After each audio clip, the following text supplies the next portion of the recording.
I will tell you my story with surgeries. Many years ago, I was considering to do 3 surgeries: rhinoplasty, buccal fat removal, and lower blepharoplasty. I started to save up money in the old-fashioned way. I would take out cash from my bank account and I would put it in an envelope. That way I thought, my cash is safe. I am not going to spend it on anything. I didn't put it under my mattress or anything like my mom used to do in the past, but I just put it in an envelope and stored it in my closet.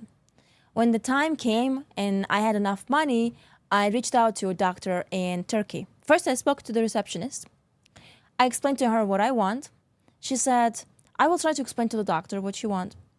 Then she says, the doctor wants to talk to you. I was like, okay. We get on the call and I'm like saying him, I want this and I want that and I want the buccal fat removal and I want the blepharoplasty.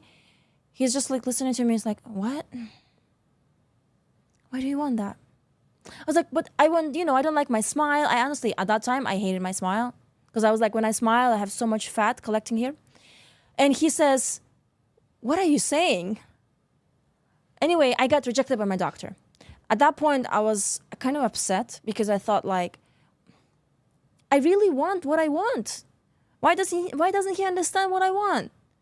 I even sent him a picture. I said like, this is the kind of smile that I want. And one night, I remember sitting on my floor in the bedroom and I was just like counting how much money I have. I had like a bunch of cash in front of me and I was like, I just wanted to make sure like everything is in place. I have everything. And then I had a thought. How much is the mortgage left how much money is left to pay on my parents' mortgage? Let me ask my mom. I asked my mom and it turns out the same exact amount as I was staring at on that floor.